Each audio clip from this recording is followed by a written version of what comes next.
All right, everybody. Welcome back to another episode of the Crypto 101 podcast. I'm your co-host, Bryce, as always, joined by my good buddy, Brendan. How's it going, Brendan? It's going good, Bryce. It's going good. And man, am I excited for this episode. We get to talk to a very familiar face of the investing space, someone who we love having on here. And I'm ready for it. I'm ready for Mr. Johann Kerbrat, who's the GM of crypto at Robinhood. Johan, welcome to the show. Thanks for joining us again. How are you doing? I'm pretty good. Really excited to be here again. Thanks for having me. Yeah. And you're like a finance guy, but you're a tech guy as well. Because even before you got into crypto, correct me if I'm wrong, but you were the head of engineering at Uber.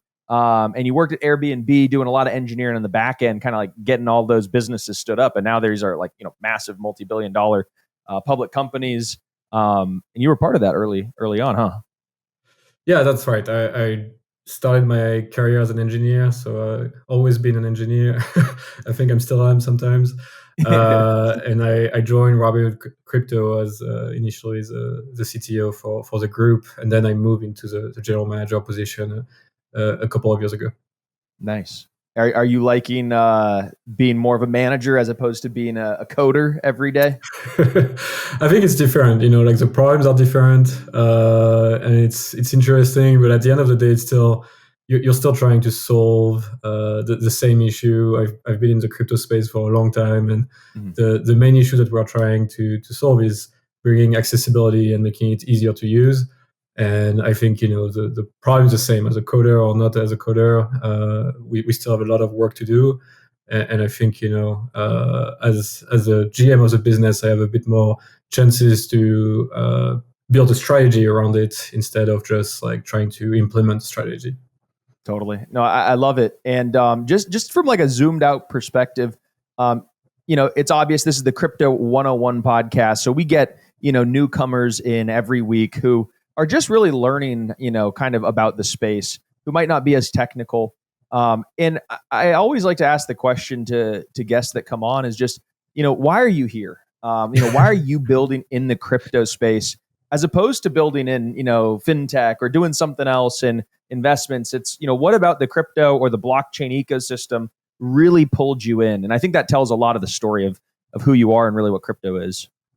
Yeah, so back in the days, when I was still young, we were working. I had my own startup back in France, and we were working at the time on building payments rails for merchant. And a lot of the issues that we were seeing with credit cards was around time to get the money in the pocket of the merchant. So they had to kind of front in advance the merchandise, and then all the fraud and rejection that they were seeing. And so at the time, that's kind of when the Bitcoin white paper went out. On paper, it looked amazing. We're like, this is a solution for all the problem. And I really felt at the time that payments will be like the solution for Bitcoin to become mainstream. And at the end of the day, I think it's not exactly true. Like I think, trading and investment in crypto has been a bit more like the first use case. But back in the days, that was kind of the reason why I really got into it. And at the same time, like I said, I was in France and Europe, and so the banking crisis back in 2008, 2009 really took a long time in Europe to kind of go away. And so at the time, like the question of like the central bank influences and how much power kind of the central banks had was always kind of top of mind. And so, this idea of a decentralized currency that is common for the entire globe and not just based on countries or continent, what was really interesting. Definitely. Well, Johan, it's been almost a year, just under a year, since we had you on last. And man, it feels like a lot has changed since then. I mean, if we look back to last December when we were chatting, it was a pre-Ethereum ETF world. It was a pre-Bitcoin ETF world. That was just before we had that kind of massive spike up to a new all-time high for Bitcoin. And a lot has changed since then, not only in the crypto markets, but I'm sure on your side as well. So I was hoping you could catch us up to speed on everything that has happened since we last chatted. Yeah, sounds good. I think, crypto years are like dog years. You always feel like it's 4 times the amount of time that has passed. So, I think on the Robinhood side, we stayed pretty busy. A lot of the things that we did was around the EU. So we launched in eligible countries in the EU in December of last year. Wow. We now have about 35 plus assets. You can transfer, deposit, and withdraw. And we really have very good offers. So currently, for example, you can deposit and we'll give you up to 1% match for a limited period of time. So, really, we've been trying to push on this part of the world because we think this is a very exciting market, and there is a new regulation called MiCA that is going into place in 2025. And so we really think that the EU is going to become a prime market. And we also developed a lot on our Robin wallet.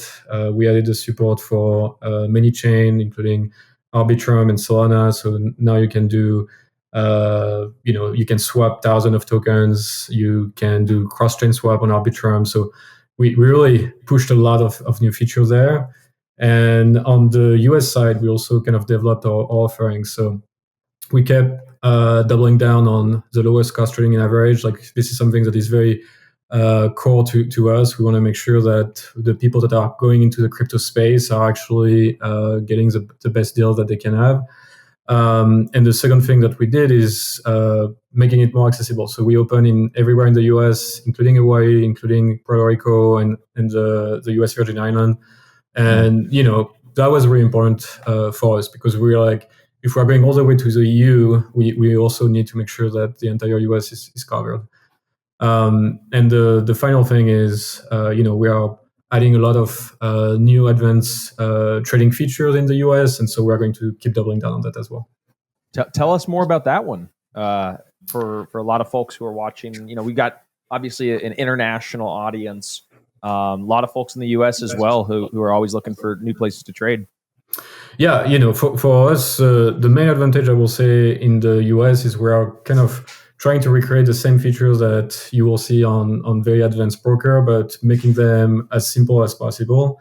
And so, for example, we have advanced charts, we have new order types, stop loss, limit stop loss, and all these things that are made really for the people that want to be a bit more in the advanced stage of things and still have the same UI and UX that Robinhood is famous for. So we're really trying to balance the two and give you the choice, because I think at the end of the day, it's really about choice. Like you may be a newcomer into the space, or you may be a more advanced trader, and we want to make sure that we can serve everyone.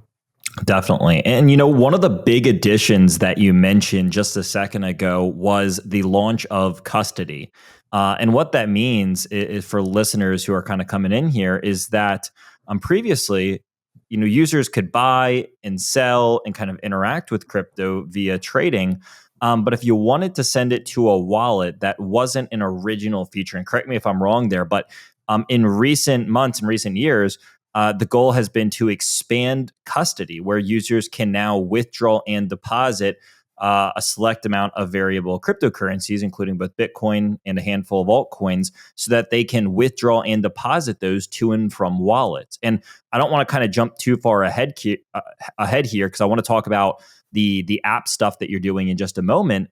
But that's a really big step for most crypto traders, because what that means is that if they're on Kraken, if they're on Coinbase, if they have a MetaMask wallet, the list goes on, that they can actually exchange those funds or deposit them into Robinhood. And so I just want to talk to you a little bit about that and hear about maybe which assets users can do that with. Yeah, so in the US, it's been live for about 2 years now. So you can transfer everything that we offer, like the 15 assets. We don't charge any transfer fee. We just pass through, the network fee from that we pay the blockchain when we send a transaction. So really, on this one, the main thing for us has been to we want people to be able to access Web3. We want people to be able to self-custody their assets if they want to. We want to give them the choice, basically. If you trust Robinhood to custody your assets, you can leave them on Robinhood. If you want to self-custody, or if you want to be more active on the Web3 or DeFi space, you can do it. And so for customer eligible in the US, they've been able to do it for 2 years. And I think it's one of the use cases that we see the most happening on our transfer product. Is we see people buying or stable coin, sending them, or people depositing stable coin and then transferring it into fiat, or any asset that we support usually on the platform. And then on the EU side, we just launched it last week. So that was kind of a long project incoming, because we launched the EU in December, and then it took us a bit of time to make sure that we were building the feature correctly. But we just launched it last week, and I won't list you all the assets, but you can transfer about 20 plus assets. Got it. And so when it comes to these wallets, when people are sending and receiving, is this something where a user creates their own wallet, outside of Robinhood, or is this a scenario where the wallets are built into the Robinhood app? And then I guess a second attached question to this is, if the user is the one creating the wallets, are they in charge of the seed phrase, or is that something where Robinhood has the kind of custody of the seed phrase in the wallet itself? Yeah, so if you deposit assets on the platform, or if you buy them on the platform, we do own the custody. So all the key management and risk associated to it is within Robinhood, and we invested a lot in our custody processes and our infrastructure to make sure that we can handle all the assets that we have under custody. If you want to transfer out of Robinhood, so you can either use a different exchange, centralized exchange. You could go on Coinbase or Kraken or Gemini and deposit the assets there, and it will be handled by those companies. Or you can create your own wallet. We do offer the Robin wallet, which is a self-custody wallet, which, to your point, will generate a private key, and it's your job as a user to kind of maintain this private key and make sure that it's backup. And we really help you to do all of this and make sure that there is no mistake or anything like that. The other option is that you can use a hardware wallet or any really wallet that exists in the platform. So we give you the choice at the end of the day. This is kind of the origin of blockchain and crypto. It's to be able to be in a decentralized fashion. And so if you want to do that, we'll do it. And we try also to help the customer. So all the transfer will go through monitoring for anti-money laundering and bad activities. So for example, if there is a big scam happening and it's been detected in the past that it's a scam address, we'll actually help you and tell you, like, hey, by the way, it sounds like this is not something that you want to do. Are you sure you want to continue? Like, these kind of things. But yeah, it's a platform where we really feel like giving the choice was important. Like, that was one of the requests, the feature requests that we got the most from our customers, to be able to have the transfer option. And at the end of the day, we see a lot of people that prefer to just keep the asset on Robinhood, but they want to know that they are able to withdraw the assets when they need them. Exactly. And I mean, it's the key is that hybrid sort of approach that you guys have, the hybrid model. And you, like you just mentioned, having sort of a little bit of a filter on top of, what people should be interacting with, what they shouldn't be, and letting people know it's a nice sort of safety net in a sense, because there are so many, malicious contracts or rug pulls and stuff. And so being able to have a little bit of a filter on still your assets, and if you want to approach, and you could, click, decline the error or whatever and see what happens. But like you said, people want the option. People want the ability to know that, hey, I can store it with Robinhood, but I also want to have, in case I get a bad feeling about the economy or whatever, I could withdraw that money. And so, yeah, it's just, an incredible advantage that I think Robinhood is really, one of the leaders in. And do you ever work on the side of Robinhood that has to do with like crypto related equities, or is it all for you crypto specific like assets? Yeah, currently on we don't offer crypto equities or tokenized assets. So right now we are mostly 100% on crypto at this point. Nice. No, it makes perfect sense. How do you guys feel about the meme coin craze? Can people buy meme coins on Robinhood? I mean, we do have a few that are, I think, fairly famous on the US side. We have Doge, for example. I think the way I feel about them is really it's our goal as a platform is to help people access what they want, and it's not necessarily our job to decide which assets should be on the platform or not. And so we've always been in the posture of trying to give access to what people were excited about. Awesome. Do you think you'll ever offer like options or futures on Bitcoin? Because I see that the Bitcoin ETF options still aren't even trading because they need approval by the SEC, but it's something that people are like begging for. I think when the options are approved, we'll definitely make them available on Robinhood, the same way that when the Bitcoin ETFs, 11 of them, or the Ethereum ETF were approved, we listed them the next day on Robinhood as well. And I think that's really one of the core feature of Robinhood that makes the platform so powerful, is that you can if you want the underlying asset, the crypto underlying asset, you can go on Robinhood Crypto and buy it. If you want to use your retirement account and have different tax strategies or anything like that, you can go there and buy the ETF. Or if you want your brokerage account, you can also go there and buy the ETF. So again, this mention that I said that we want to give the customer the choice is really true. Like we're not forcing you to use Robinhood Crypto or the other. We are just giving you the options, and you decide what's good for you and your portfolio. Yeah. And, kind of slowly but surely, there's going to be more and more options available. And look, you guys are a publicly traded company. You guys have a lot to consider with how, you roll out products and all the different regulatory bodies and stuff. But I think eventually, you and competitors will have, and you mentioned it a moment ago, the word tokenized assets.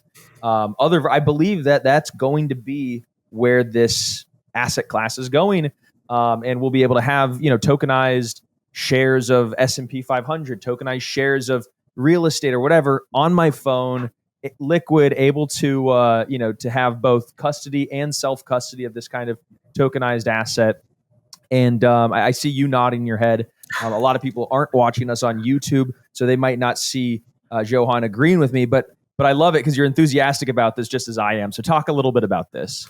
Yeah, I mean, look, I think when you start thinking about the blockchain technology and what really is beneficial from the blockchain technology, it's all what you mentioned. Like if you look at the traditional finance system, it's been built in the 80s, and there's a lot of issues. Like the settlement, for example, only happened like once a day. We actually celebrated that we went from 2 days to 1 day.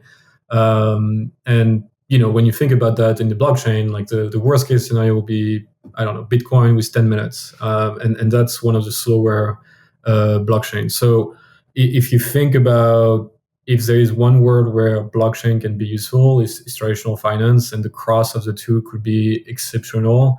And we started to see it, right? Like a stable coin is probably the first real use case of tokenization of a real world assets. And if you compare the two, like the classic fiat that you can only transfer from business hour to business hours, and on the weekend you're kind of at loss. On the stablecoin side, you can actually do it anytime, and it's fast. It takes a second, and it's really been taking like wildfire. Like if you look at the circulation of USDC and Tether and all of this like stablecoin, we are talking about hundreds of billions plus. And so I really think that we are going to see the same kind of adoption in the future for this like tokenized reward asset that you were mentioning. It's just going to take a bit of time to get the regulatory approval and get things going. But I definitely think that Robinhood as a company that has both traditional finance and crypto in one roof, we are definitely well positioned to do something there. Yeah, and kind of along those same lines, I think that you all offer a really unique perspective because you're one of the few groups, or I guess brokerages, that allow people to get access to both traditional assets and cryptocurrencies, and even beyond just cryptos and stocks. I mean, there's a lot of different tradable assets on Robinhood. And so because of that, you get access and exposure to so many different verticals. And so my question for you here is, do you think that the crypto industry has matured to a point where it's really become its own industry, because that's what it feels like, is that it's not as correlated to the stock market or to the tech sector or to indices or commodities or metals. People always used to say, hey, this is digital gold, but it really does feel like it's reached the point now, especially in the last couple of years, where it is fully matured into its own industry. So is that something that you feel like you've kind of seen as well? Well, I think it really depends. You still see a lot of correlation with the market. You still see, things changing with, I don't know, Fed rates and things like that. Like you still see a bunch of correlation. So I wouldn't say it's completely detached yet, but I do think that, we do see on our user base, for example, the people that are only trading crypto, or people that are kind of doing both, but we do see more and more customers that are like focusing on crypto more. I think it turned into a real use case as well. Like, you see people buying on Robinhood, transferring to their own wallet, and then engaging with dApps, social network, games on chain. So we are starting to see a real economy behind it that is not just linked to just like the investment of the specific assets. And I think the user use case that we were mentioning is these reward assets. Like you start to see, some population that are actually using stable or Bitcoin or whatever to actually fight inflation and move their local currency into these assets to make sure that they actually have a hedge against their currency. So that itself I think the fact that it's a lot more accessible, I think the fact that you can use it 24/7, it's not just limited to a specific time of the day. I think it makes crypto a lot more interesting and attractive to a lot of customers. I agree with you. I think it's a super interesting part of the crypto markets. And as we saw, just about 2 months ago now, when that Japanese carry trade kind of crash happened, it was over the weekend for most of the US markets. And so what people did is that they looked at the crypto markets and they said, hey, my traditional indices and stocks and all that are closed. But what I can get access to, because it trades 24/7, is the crypto markets. And I think it's a strength. Sometimes it can be a double-edged sword, as we've experienced. But I do view it as a net positive, giving people the freedom and the availability to do what they want at any point in time. And so sometimes we get the early pump, sometimes we get the early dump, as we saw. But it is a really cool feature. And so I like that you highlighted this. And one of the other things that you've said here is that, you're building out not only more like availability for which crypto assets that people can trade, but also trying to add more features when it comes to trading itself. And again, that just gives the average investor more exposure. And one of the cool parts about Robinhood is that you all are focused on making it as kind of accessible as possible. You don't want someone coming in like a traditional brokerage account and being overwhelmed, not knowing how to place a trade. There's a big emphasis on making this available. And I think that that's an essential part of crypto adoption, just period. Doesn't matter where you are, if you're a mobile app, if you're a brokerage online and you have a web app or anything in between. I think that's one of my favorite things that you all have done, is making this more accessible. And so I just want to hear from you, I guess, what steps have you taken to do that? And what do you think the impact is? And what kind of impact have you seen from making, I guess, just even all assets beyond crypto? What kind of impact have you seen that make on Robinhood, maybe attracting new customers or retaining them? Yeah, I think kind of what I said at the beginning, right? I was an engineer by trade, and I think one of the issues that we've seen on crypto is that it was made by engineer for engineer, like kind of reserved to technical people, and I think we're still stuck in this loop sometimes. Like, when you talk about the new dApp of the moment, most of the time we're going to talk about what blockchain it is using under, and like all the technical details. But at the end of the day, a lot of customers don't really care about it. Like the same way that when you send a text or you send an email, I'm pretty sure that if I ask like most people, they wouldn't know what is the SMTP protocol behind it. So, I think the important part that we've been focusing on the crypto side of Robinhood has been to, one, make it easy to use and understand. Like, we have a lot of investors that are first-time investors. They never had a brokerage account before or a crypto account before. So it's kind of their first step into this world. And so we want to make sure that we bridge a gap between the people that have the educational training, or that they had the chance to grow up in a world where they kind of understood all of this financial world. We want to make it very accessible and bridge the gap between these people and those that have been left behind historically. And the second thing is we always constantly talk to our customers. So we do user research kind of training where we go talk to customer, we ask them to try our new product, we look at how they interact with it, and the goal is really to understand like where do they get stuck, like do they understand the title of this button, do they understand like this is how I place an order, or that's how I sign up, or things like this. And thanks to this constant feedback loop, we can polish our design, really understand where are the issues, and decide how to invest in the product that we are building. And so some of the things that we've done is really based on that. So we launched a lot of educational content where we explain to you, like the first time you're going to place a limit order, for example, we are going to explain to you what it will look like, when it will trigger, like this kind of things to really help you understand when do you use a market or a limit order. We also have learn and earn content where we will tell you about a cryptocurrency, and if you read the content and you actually test it and you got it right, we'll give you a small reward. Small things like this that actually help you, kind of encourage you to get into this mode of learning and understanding what's going on.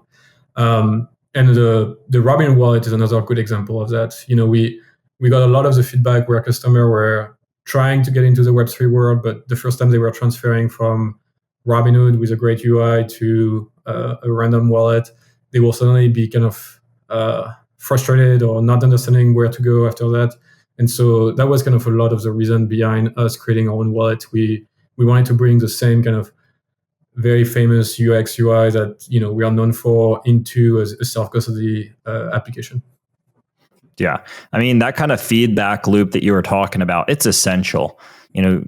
Just as essential as having an easy, accessible integration. And what that allows you to do is really kind of build out this bigger, better product that you all have been working on for years. And it starts off with like you all had in the listing of Bitcoin, then adding Ethereum and altcoins, then adding more wallet features and DeFi features, as you mentioned. It's just one step after the other. But I've got to ask, what is next? What are some of the most requested features that are on the roadmap?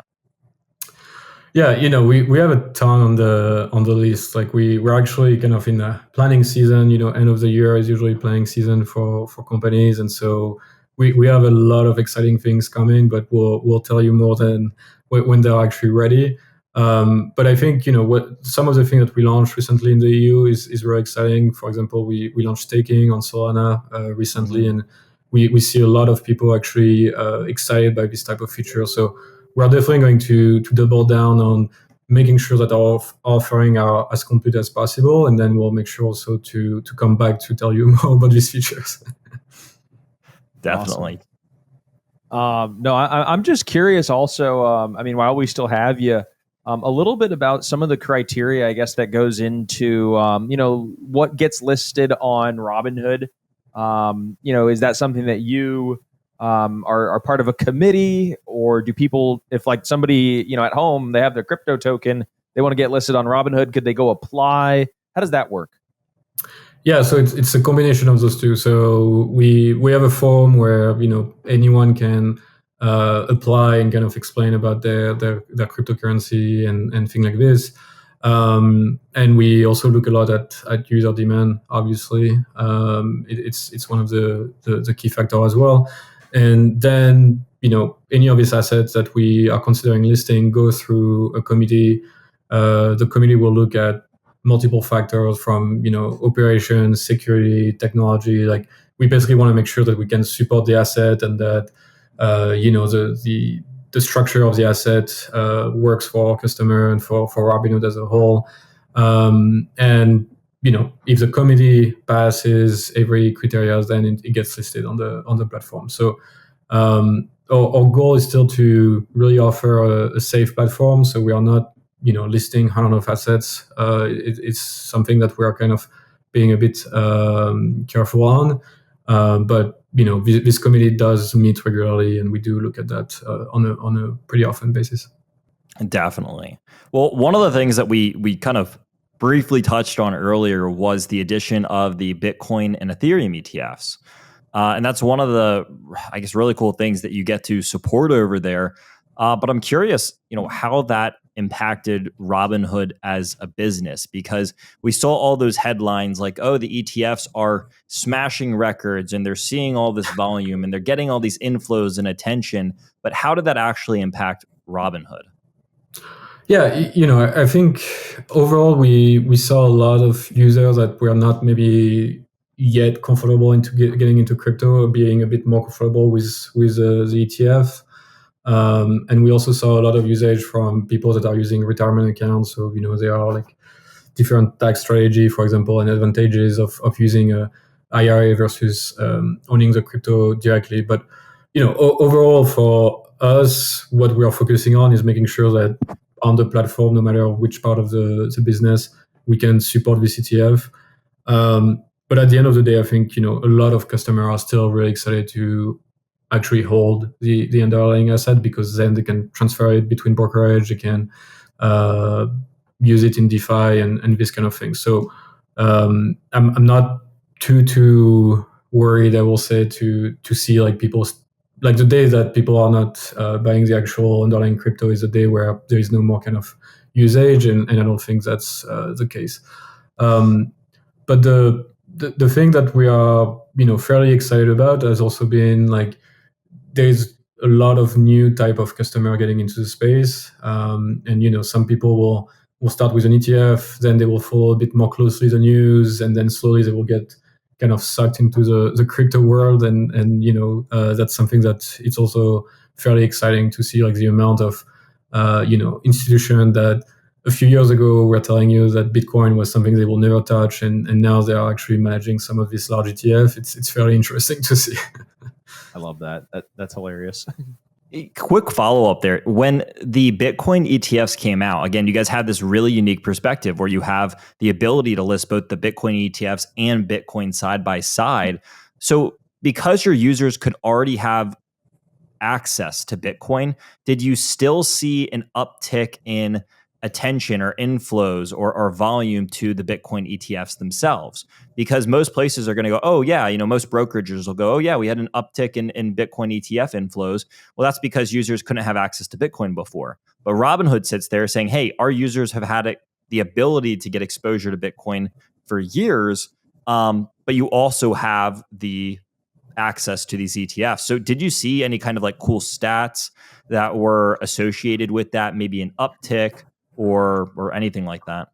I don't think we had specific stats to share that were like very, very cool or anything like that. But I think what I was saying is like, we saw some customers that, were intrigued by Bitcoin, but never really want to try to actually have the underlying assets. And so that they were able to be a bit more comfortable with the fact that it's an ETF, it's managed by a large company and these kind of things.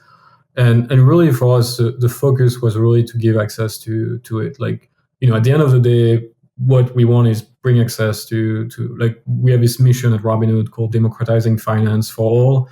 And for us, making sure that, the Bitcoin are approved, the Bitcoin ETF are approved, we're listing them, was really our focus. Like when I saw some of the other brokerage making decision on, some of them decided to not list the ETF because they felt like the underlying was not the right thing for the customer. Like that kind of made me hungry at some level.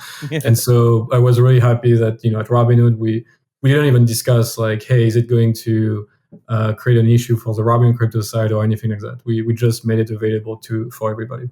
Wow. I love that.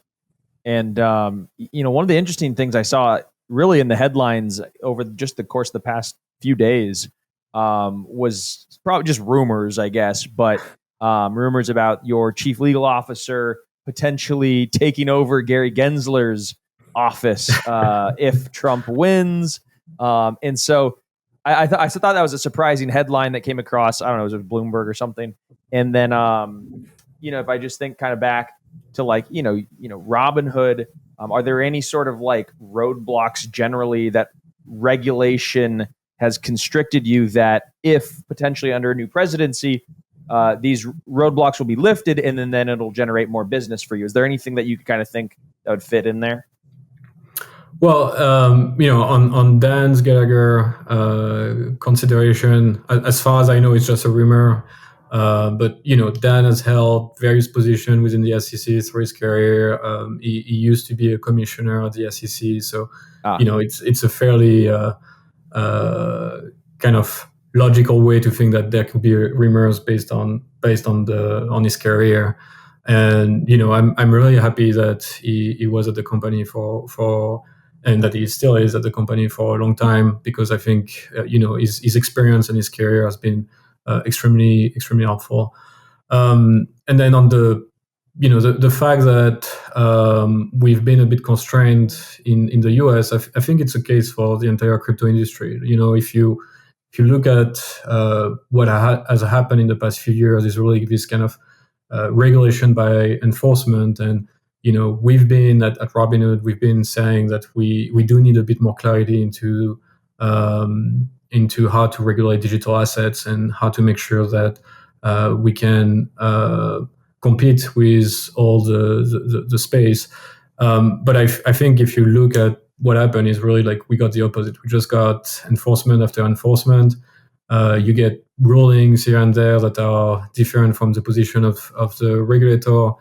And I think if you think about Robinhood, right, we have a broker dealer that is regulated by the SEC, by FINRA. On the crypto side, we're regulated by the New York DFS. We have tens of money transmitting license, and we also have licenses in the EU.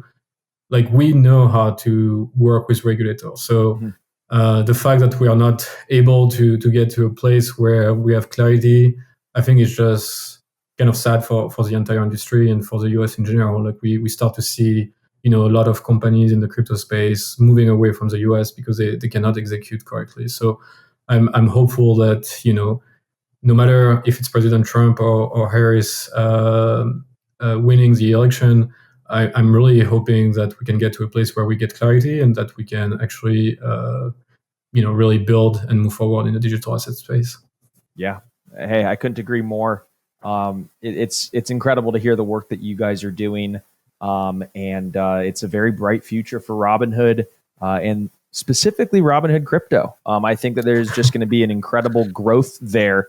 The growth rate there relative to the other parts of the business, I think over the course of the next, call it 1 to 2 years, might account for the largest aspect of growth, just in new customers and trading activity and all that stuff. Because I think we're about to be in that sort of, call it the 2017 or the 2021 period. I think that's going to be 2025. I think that's what we're gearing up for, those 4-year Bitcoin cycles. I mean, you talk to a lot of smart Bitcoin traders who have been here since the beginning, and it follows that 4-year halving cycle. So here we are kind of in the sweet spot.